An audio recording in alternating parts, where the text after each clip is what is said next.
Buenos días, buenas tardes, buenas noches. En este video vamos a hacer un breve análisis de lo que fueron dos nuevos partidos correspondientes a la ida de los cuartos de final de la UEFA Champions League. El vigente campeón, el Real Madrid, pisó fuerte en el Santiago Bernabéu y le ganó 2-0 a un pobre Chelsea que lamentablemente tendría que hacer un milagro para dar vuelta la serie en Inglaterra. Todo parecería indicar que los blancos van a meterse otra vez entre los cuatro mejores.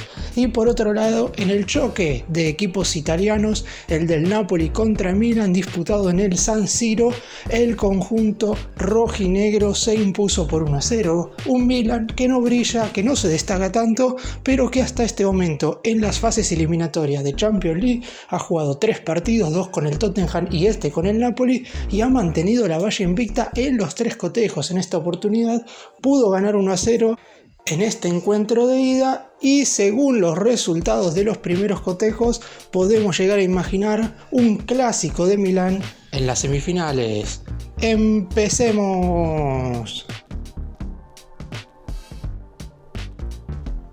Vamos a comenzar repasando las formaciones de ambos equipos.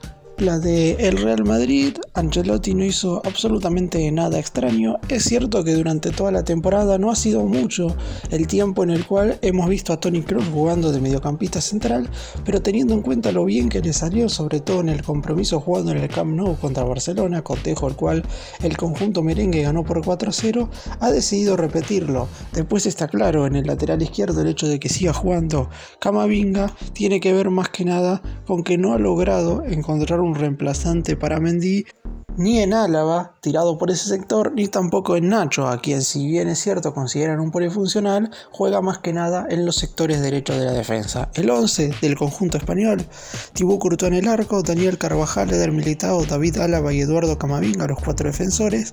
Los 3 mediocampistas: Federico Valverde, Toni Kroos y Luka Modric, y arriba jugaron los 3 delanteros, los brasileños por los costados, Rodrigo y Vinicius Jr., y el capitán fue Karim Benzema como referencia de área.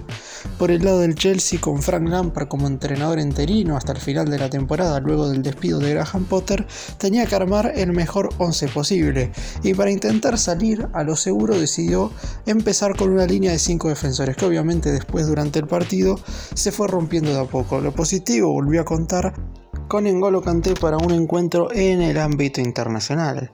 Los 11 del conjunto inglés para este primer partido de cuartos de final de la Champions fueron los siguientes: Kepa Arrizabalaga fue el arquero, el carrilero por la derecha fue Reece James, los 3 centrales Wesley Fofana, el capitán Thiago Silva, Kalidou Koulibaly, el carrilero por izquierda fue Ben Chilwell, los 3 mediocampistas N'Golo Kanté, Mateo Kovacic y Enzo Fernández, y la pareja de atacantes estuvo conformada por Raheem Sterling y Joao Félix.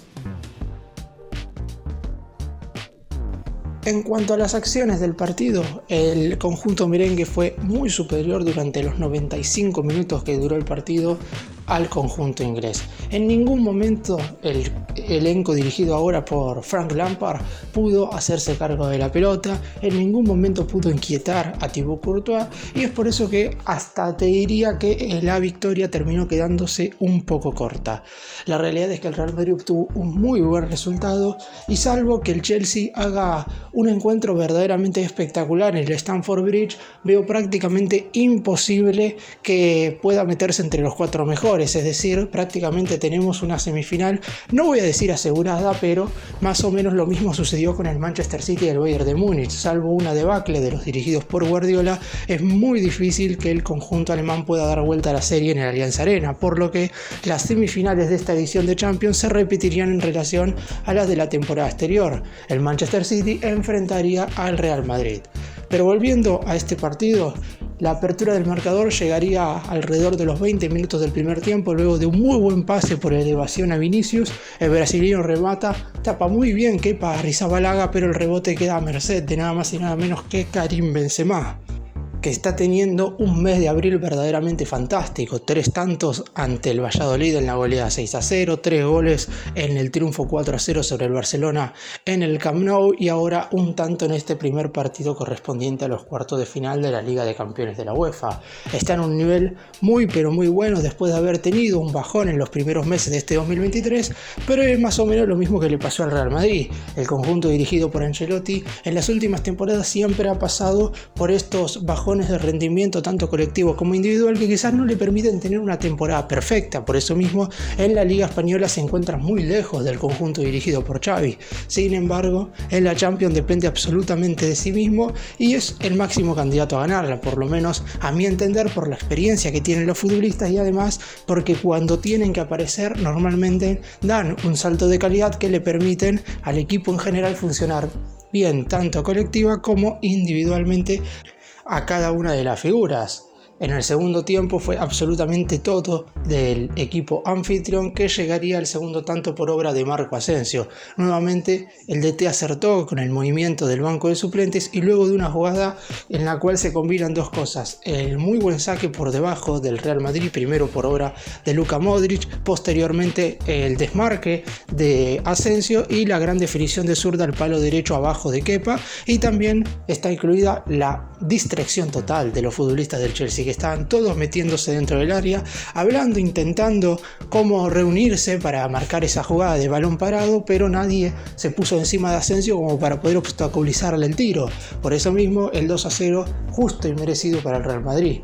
La única chance verdaderamente clara que tuvo el Chelsea fue ya en el 92, cuando el balón queda prácticamente boyando dentro del área. Havertz tiene para rematar, pero Rudiger evita, justo un ex Chelsea, que el balón se dirigiera a la portería de Thibaut Courtois. Después, a lo mejor el guardameta belga de gran momento hubiera parado y aún así el encuentro hubiera terminado 2-0, pero en definitiva fue la única situación que tuvo el Chelsea. Además hay que tener en cuenta que terminó con 10 por la expulsión de Ben Chilwell, por lo que Lampard ya tendrá que cambiar equipo de cara al compromiso de vuelta. La próxima semana, el martes, en Stamford Bridge, Chelsea buscará hacer el milagro recibiendo al Real Madrid.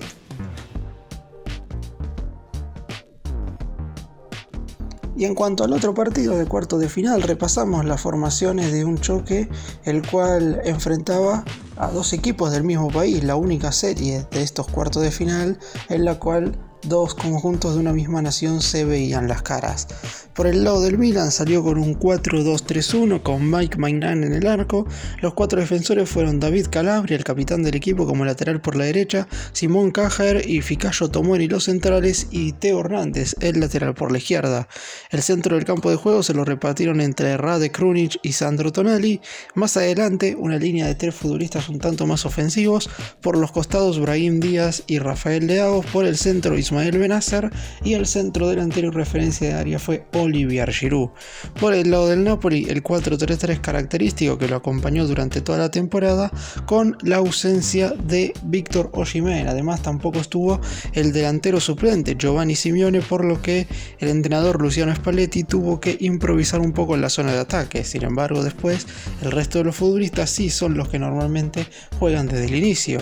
Alex Meret estuvo en el arco, los 4 defensores fueron el lateral derecho Giovanni Lorenzo, el capitán del equipo. Los dos capitanes eran los marcadores de puntas diestros en la defensa de cada uno de los equipos. La pareja de centrales Amir Rarami y Kim Min-jae, y el lateral por la izquierda fue Mario Rui. En el centro del campo de juego jugaron Andrés Zambuanguisa, Stanislas Lobotka y Piotr Zielinski, y los 3 atacantes fueron Irving Lozano, Evvicha Kvaratskhelia, y el centro delantero fue el macedonio Elgif Elmas.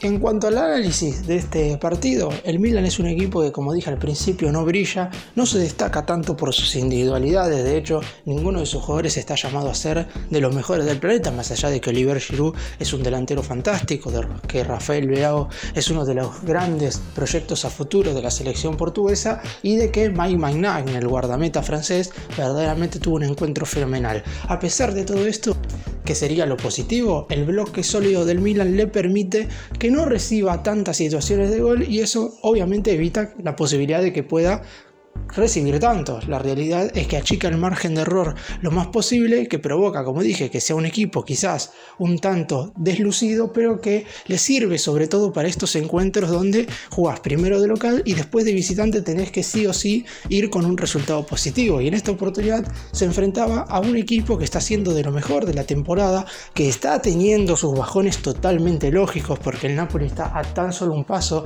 de coronarse con el Scudetto, pero claramente jugar en Europa es otra cosa. En esta oportunidad un gol de Benacer luego de un muy buen contraataque terminaría decretando el único tanto para el equipo de Milán.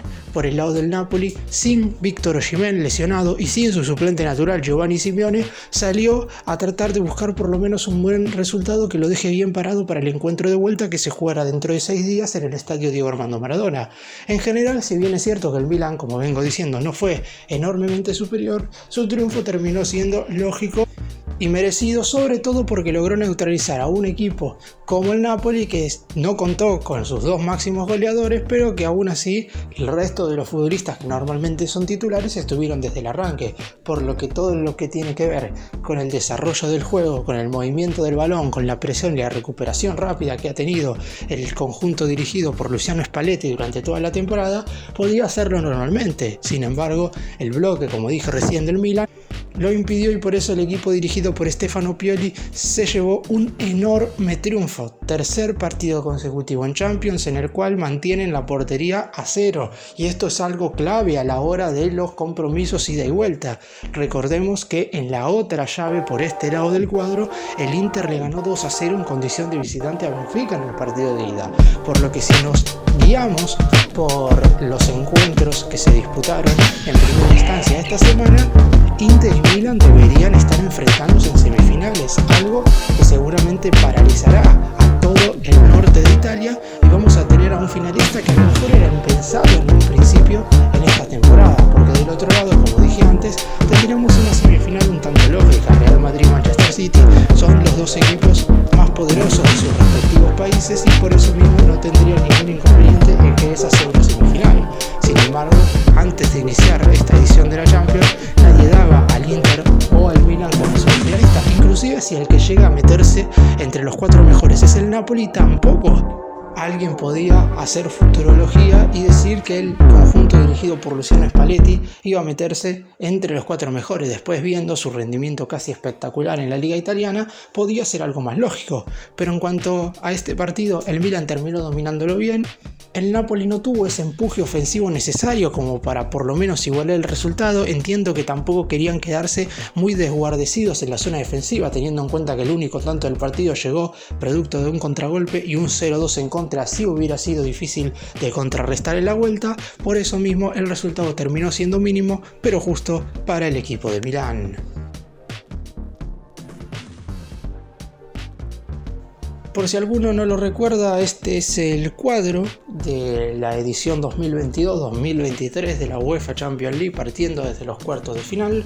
La próxima semana se van a invertir los días en los cuales los equipos van a estar disputando sus respectivos partidos y obviamente también se van a estar invirtiendo las localías. Es decir, el próximo martes en el Stamford Bridge el Chelsea estará tratando de dar la vuelta al resultado luego de haber perdido 2-0 hoy en el Santiago Bernabéu contra el Real Madrid, mientras que el Napoli intentará hacer lo propio, un poco más sencillo teniendo en cuenta que solo tiene que revertir un 1-0 frente al Milan. Mientras que el día miércoles vamos a tener los otros 2 compromisos que se disputaron esta semana el día martes, es decir, en el Allianz Arena de Alemania el Bayern de Múnich intentará dar vuelta al resultado negativo conseguido en el Etihad Stadium, es decir, intentará revertir el 0-3 en contra que le propició el Manchester City en el primer cotejo, mientras que lo propio tendrá que hacer el Benfica, que es el único que tiene que revertir la serie en condición de visitante, ya que durante esta semana perdió 2-0 en el Estadio da Luz contra el Inter.